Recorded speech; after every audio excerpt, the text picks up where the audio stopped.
दर्शकगण, श्रोतागण, भाई और बहनों, मातृशक्ति को नमन।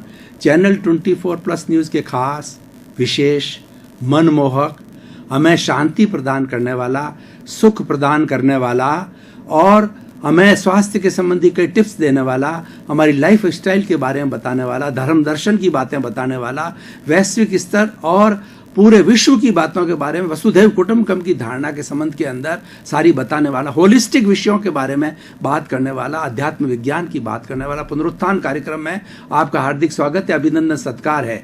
भाई और बहनों, दर्शकगण, श्रोतागण, हम प्रतिदिन नए नए विषयों के साथ में प्रवेश होते हैं और हर विषय के अंदर सागर सी गहराई होती है, पर्वत सी ऊंचाई होती है और हर विषय को सांगोपांग किया जाता है। हर विषय को जो है वो मल्टी डायमेंशनल बनाया जाता है, शोध परक बनाया जाता है, ताकि कि हर व्यक्ति उसमें से खुराक मिले, हर व्यक्ति को कुछ दिशा दर्शन मिले, हर व्यक्ति को शिक्षा ले सके। इसी क्रम के अंदर हम एक महान आज विशाल दार्शनिक विषय को लेकर के आपके सामने उपस्थित हुए हैं। आज का विषय है कि क्षमा का अंतर्दर्शन। भाई और बहनों, दर्शकगण, श्रोतागण, क्षमा का अर्थ होता है माफ करना। किसी व्यक्ति ने कोई गलती करी है, उसके लिए उसको क्षमा कर देना और उसकी माफी को माफ कर देना, ये क्षमा कहलाता है। उसके लिए अंग्रेजी में शब्द आता है सॉरी, और जैन दर्शन में शब्द आता है मिच्छामि दुक्कडम, और ये आता है खमत खामना। ये शब्द जो है क्षमा के लिए यूज किए जा सकते हैं। क्षमा वीरस्य भूषणम, क्षमा जो है वीर का भूषण है।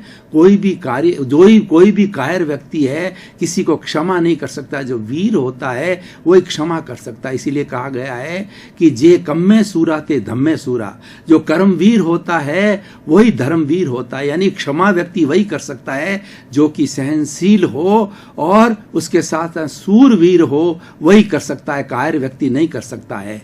क्षमा का हम जो दार्शनिक पक्ष देखें तो क्षमा से हमारी समस्त समस्याओं का समाधान हो सकता है। बड़ी बड़ी समस्याएं, चाहे कोर्ट की समस्या हो, चाहे घर की समस्या हो, चाहे व्यक्तिगत समस्या हो, सारा क्षमा से हो सकता। क्षमा के अंदर इतनी पावर है कि क्षमा सभी समस्याओं का समाधान ला सकती है।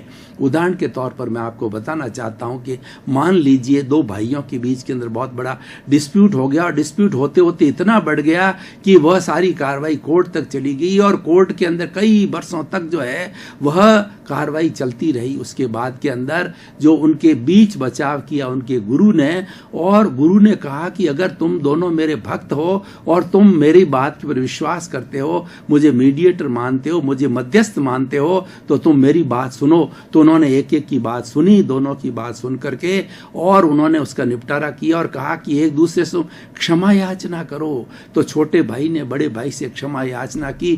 कई वर्षों के जो है वो समय के साथ के अंदर जब वो इतना परेशान हो रहे थे, इतना उन्होंने पैसे का खर्च किया, समय का खर्च किया और वो उसका सॉल्यूशन नहीं कर पाए, और वह गुरुजी ने क्षमा भाव से जो है वह उसको ही समाधान कर दिया।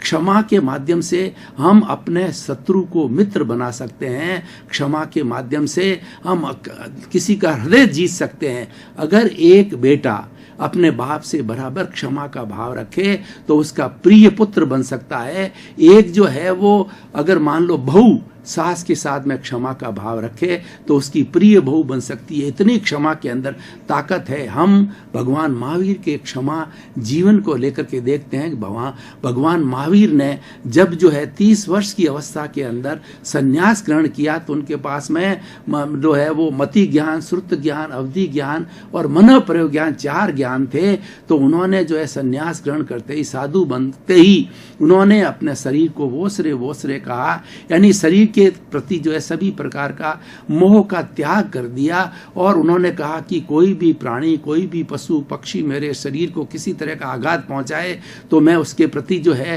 राग द्वेष नहीं करूंगा, मैं क्षमा भाव में रहूंगा। और वो इतना कह करके आत्म प्रकोष्ठों के अंदर चले गए। अब देखिए भगवान महावीर के पूर्वकृत कर्मों के कारण उनको कितने कितने लोगों ने सहन किया। उनके कानों के अंदर कीले मारे गए और ग्वालों ने जो है उनके दोनों जो है पांव को जो है वो वो अंगीठी बना करके और उसके ऊपर जो है खीर वगैरह बनाई, और उसके बाद संगम देवता ने एक रात्रि में 20 मरणांतिक कष्ट दिए, इतने कष्ट दिए। कभी वो सिंह बना, कभी उन्होंने जो है वो हाथी बन करके सूंड में लेकर के भगवान को पछाड़ दिया, कभी भगवान के माता पिता का रूप बना करके उनको रिझाने लगा, और कभी भी जो है वो एक सर्प देवता बन करके पानी बरसाने लगा। इस तरह से 20 मरणांतिक कष्ट दिए, सांप के रूप के अंदर डसने लगा, और का मरणांतिक कष्ट देने के बाद के अंदर संगम देवता का जो अवधि 6 महीने की अवधि थी, हुआ ये है कि जो इंद्र देवता ने ये घोषणा करी कि मनुष्य लोक के अंदर भगवान महावीर जो है एक बड़े क्षमा वीर जो है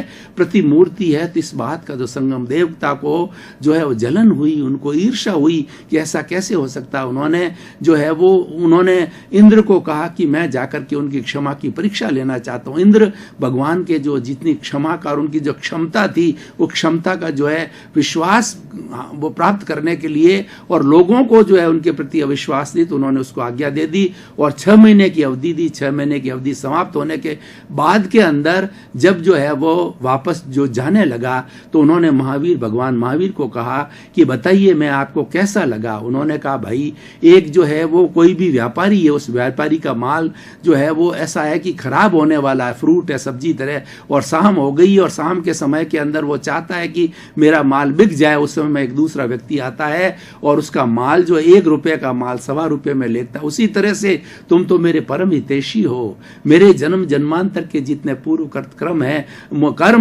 उन कर्म के अंदर तुमने मेरा जो है वो बहुत जो सहयोग किया उस कर्म को खपाने, उसी कर्म की निर्जरा करने में तुम तो मेरे को बहुत प्रिय लगते हो। तो वो नतमस्तक हो गया, उसने क्षमा मांगी।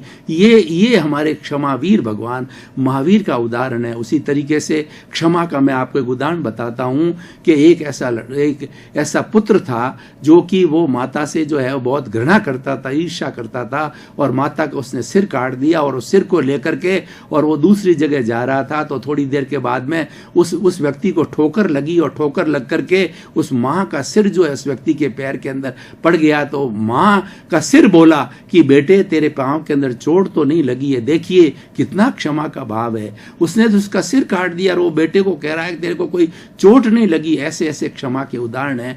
भाई और बहनों, दर्शकगण, श्रोतागण, हमारी भारतीय संस्कृति को उठा करके देते हैं तो क्षमा से भरा हुआ है, और क्षमा जो है वह की जाए तो वो उससे बहुत बड़ा जो हमें फायदा होता है। और हमारे धर्म दर्शनों के अंदर बताया गया कि 84 लाख जीवा योनि के अंदर जो है वो 84 लाख जीवा योनि तो उत्पत्ति स्थान है, और उसके अंदर असंख्य अनंत जीव है। उन जीवों के साथ में हम जन्म जन्मांतर जो है वो कई तरह के मन वचन का ऐसे कार्य करते हैं, तो कार्य करने से हमें कई दोष हो जाते हैं। 18 तरह के दोष हम अर्जन करते हैं। 18 तरह के दोष कौन से हैं? प्राणातिपात, मर्सावाद, अदत्ता दान, मैथुन, परिग्रह, क्रोध, मान, माया, लोभ, राग, द्वेष, कलह, अव्याख्यान, पैशून्य, पर परिवाद, रति, माया, मर्सा और मिथ्या शल्य पाप। इन 18 दोषों, इन 18 पापों, इन 18 जो नेगेटिव थॉट्स के कारण जो है हम एक दूसरे को एक दूसरे के ऊपर राग द्वेष करते हैं, और एक दूसरे के स्वयं दुख देते हैं, तकलीफ देते हैं। तो वो तकलीफ और दुख देने के कारण में हमारे कर्मों का बंधन होता है, और वो कर्मों का बंधन जो है वो क्षमा के द्वारा दूर किया जा सकता है। इसको प्रतिक्रमण बोला जाता है। प्रतिक्रमण का अर्थ होता है कि अपने द्वारा अर्जित किए हुए दोषों को जो है वो जिस तरीके से हम कपड़े के ऊपर जो डिटर्जेंट पाउडर लगा करके और उसको एकदम जो है वो दाग रहित करते हैं, उस तरीके से हमारे दोषों को धोना, हमारे दोषों के प्रति क्षमा याचना करना, भगवान से क्षमा याचना करना कि भगवान मेरे से बहुत बहुत दोष हो गए, मुझे क्षमा करो। और जिसके साथ के अंदर जो है हमारे दोष हो गए हैं उसकी शुद्ध आत्मा को ध्येय करके और उससे जो है आप क्षमा याचना मांगो, तो वो अव्यबाध आत्मा आपको क्षमा करती है। इसी तरह से प्रतिदिन 84 लाख जीवा योनि के प्राणियों का आह्वान करो, आह्वान कर से उनको निवेदन करो कि मैं आपको शुद्ध हृदय अंतःकरण से आपके द्वारा संसार रूपी नाटक के प्रारंभ से अध्यक्षण पर्यंत मैंने आपका कोई भी दिल दुखाया, आपके प्रति आपको कोई दुख दिया है, तो मैं आपसे क्षमा याचना करता हूं, मुझे क्षमा करो, क्षमा करो, क्षमा करो। इस तरीके से क्षमा करने से अव्यबाध आत्माएं क्या होती है कि अव्ययवाद आत्मा जो है वो किसी को दुख नहीं देती, न तो सामने वाली की अव्ययवाद आत्मा दुख देती है, न हमारी अव्ययवाद शुद्ध आत्मा दुख देती है। तो वो दोनों आत्माओं का जब आपस के अंदर बिना कोई माध्यम से संपर्क होता है तो एक दूसरे से माफ कर देते हैं। इस तरह से 84 लाख जीवा योनि से प्रतिदिन क्षमा याचना करो तो क्षमा याचना करते करते हमको एनओसी मिल जाती है, हमारे दोष किए वो सब माफ हो जाते हैं, और सब सारे दोष माफ होने के बाद में हमारी आत्मा के साथ जो कार्म शरीर जुड़ा हुआ है, जो कषाय है, जो राग द्वेष युक्त है, 8 कर्मों का पुलिंदा है, वह धीरे धीरे जो है साफ होने लगता है, और साफ होकर के हमारी आत्मा जो है वो एकदम प्योर 24 कैरेट सोने की तरह प्योर हो जाती है और सिद्ध बुद्ध मुक्त हो जाती है। भाई और बहनों, दर्शकगण, श्रोतागण, अब समय की अल्पता को देख करके मैं इस एपिसोड को आज की प्रासंगिकता के साथ में, आज की रिलीवेंस के साथ में, वर्तमान परिप्रेक्ष्य के अंदर अगर व्यक्ति क्षमा का भाव धारण करे तो उससे उसको क्या लाभ होगा, समाज को क्या लाभ होगा। भाई और बहनों, दर्शकगण, श्रोतागण, आप देखिए कि जब कोई व्यक्ति एक दूसरे से संपर्क करता है तो उनके दोनों की अलग अलग विचारधारा होती है, और व्यक्ति उसमें से एक व्यक्ति अगर लूज टेम्परामेंट वाला होता है तो वह उसको कुछ अनर्गल बात कहने लग जाता है, तो सामने वाला 2 की जगह 4 सुना लेता है और 4 की जगह 8 सुना देता है। इस तरीके से आपस के अंदर झगड़ा हो जाता है। ये झगड़ा बढ़ते बढ़ते किसी भी स्तर तक जा सकता है, पुलिस कार्रवाई तक जा सकता है, कोर्ट तक जा सकता है, और उसके क्या दुष्परिणाम हो सकते हैं दोनों को मालूम नहीं है। लेकिन उन दोनों में से यदि एक व्यक्ति क्षमाशील है और वह ये सोचता है कि इसने मेरे को गाली दी या इसने मेरे को अपशब्द कहे, मैं अगर स्वीकार नहीं करूं तो वापस चले जाएंगे, वो क्षमा का भाव रखता है। क्षमा का भाव रखने से उसके द्वारा जो दिए गए अपशब्द या गाली है वो एक्सेप्ट नहीं की जाती है और उसका कोई प्रभाव नहीं आता है, और सामने वाला व्यक्ति बड़ा प्रभावित होता है कि मैंने इन महाशय को जो है इतना कष्ट दिया, इतना अनर्गल बोला, इतनी गालियां दी,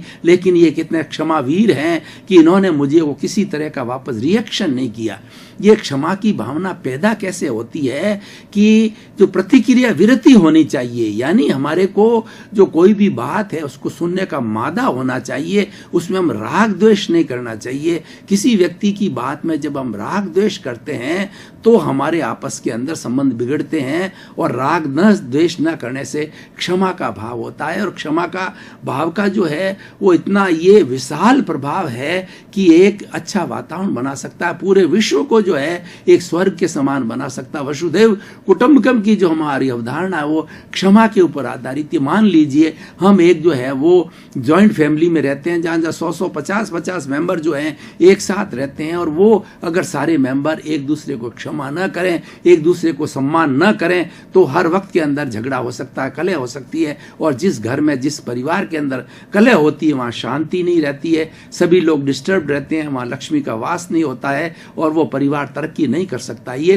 क्षमा का भाव जो पैदा होता है, वह क्षमा का भाव जो भीतर के अपने जो है पॉजिटिव थॉट्स के कारण होता है। हम हर चीज को जब पॉजिटिव लेते हैं तो स्वतः इस क्षमा का भाव हमारे जीवन के अंदर पैदा हो जाता है। ये एक बहुत बड़ा अच्छा गुण है।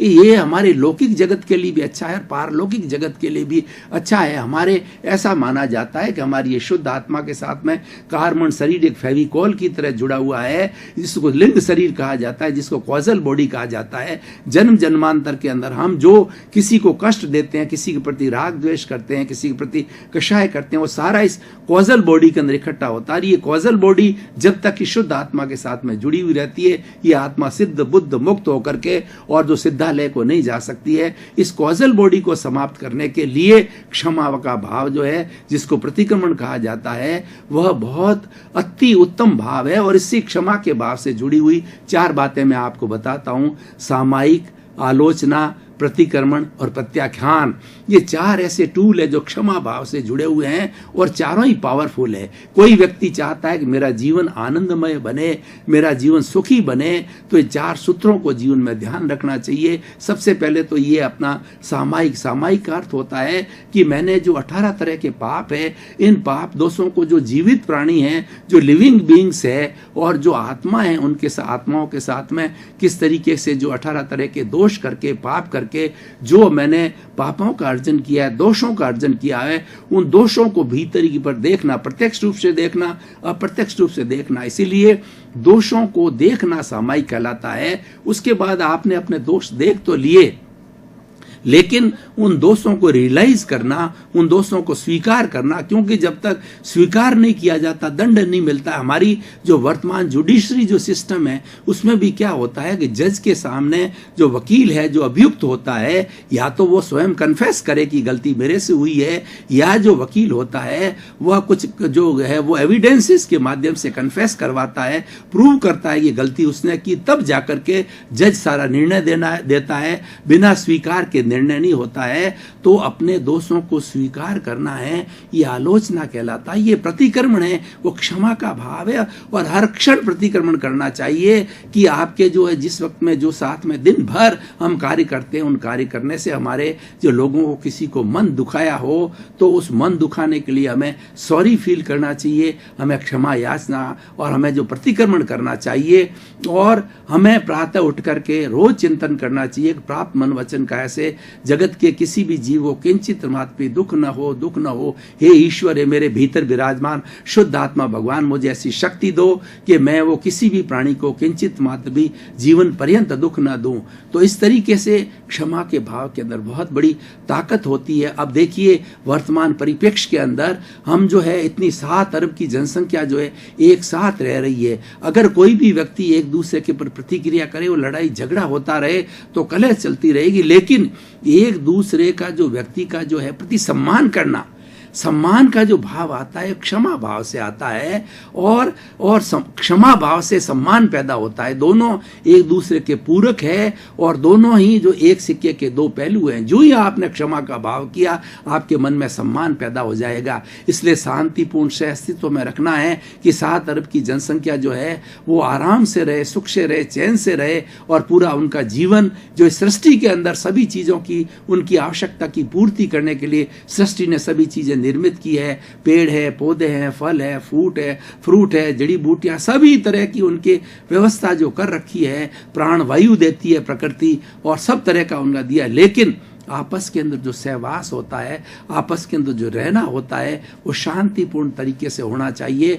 तो अगर क्षमा का भाव रखा जाता है, एक देश दूसरे देश से क्षमा भाव रखा जाए तो सारी समस्याओं का समाधान हो सकता है। आज पाकिस्तान का उदाहरण लेके दो कि पाकिस्तान हमारे को शत्रु समझता है, जबकि हम उसको मित्र समझते हैं। हमारा दिल साफ है, हम कभी भी चला के पाकिस्तान के लोगों के ऊपर आक्रमण हमने नहीं किया है। और हम तो पूरे विश्व के साथ में मैत्री करने वाले हैं कि भारत एक धर्मगुरु देश रहा है, पंचशील में विश्वास करता है, अहिंसा में विश्वास करता है, ये निःशस्त्रीकरण में विश्वास करता है। हम तो हर व्यक्ति को जो है वो जो है सम्मान देते हैं। हम तो मंदिरों के अंदर पत्थर रूपी भगवान की पूजा करते हैं, तो व्यक्ति दूसरे के साथ में क्यों बुरा व्यवहार करेगा। हमने जब से हमारा देश आजाद हुआ तभी पाकिस्तान से जो है भाईचारा का संपर्क रखा, लेकिन वो हमसे भाईचारा नहीं लगते। हम तो हर वक्त उसे क्षमा का भाव करते हैं। तो इसलिए ये क्षमा का भाव अधूरा रह गया, क्योंकि वो हमसे क्षमा नहीं कर रहा। इसीलिए आज अगर हमारा यूएनओ है जिसके अंदर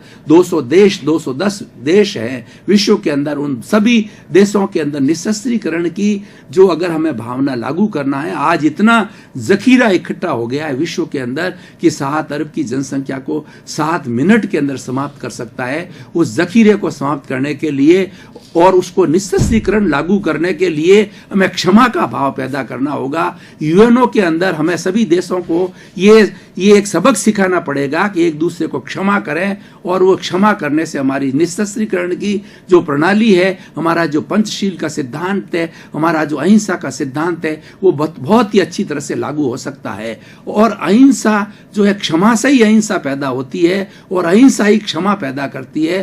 तो इसीलिए कुल मिलाकर के भाई और बहनों, दर्शकगण, श्रोतागण, मैं आपको बताना चाहता हूं कि क्षमा एक ऐसा व्यक्तित्व का गुण है कि व्यक्ति इसको धारण कर लेता है तो उसका जीवन सर्वांगीण हो जाता है। चाहे उसका पारिवारिक जीवन हो, चाहे उसका राजनीतिक जीवन हो, चाहे उसका आर्थिक दृष्टि से जीवन हो, चाहे विश्व में किसी कोने में जाए, यदि व्यक्ति अपने जीवन के अंदर क्षमा का भाव रखता है तो कोई उसका शत्रु नहीं हो सकता है। दर्शकगण, श्रोतागण, भाई और बहनों, आपका बहुत बहुत धन्यवाद। आपके प्रति कृतज्ञ। आप पुनरुत्थान कार्यक्रम बराबर देख रहे हो, क्योंकि आप पुनरुत्थान कार्यक्रम की आत्मा हो। आप स्वयं देखते हो और साथ साथ के अंदर आपके दूसरे जो है मित्रों को, पड़ोसियों को, रिलेटिव्स को बराबर देखने की प्रेरणा दे रहे हो, इसीलिए पुनरुत्थान कार्यक्रम आप प्रगति की ओर है, क्योंकि आपका कार्यक्रम है और ये आपको जो अच्छा जीवन देने के लिए प्रेरणा देता है। पुनरुत्थान कार्यक्रम का उद्देश्य है सर्वे भवन्तु सुखिनः सर्वे भवन्तु निरामया। इसी क्रम में आपका जीवन आनंदमय हो, मंगलमय हो, सुखमय हो और आप शतायु होकर के और अपने अपने समाज की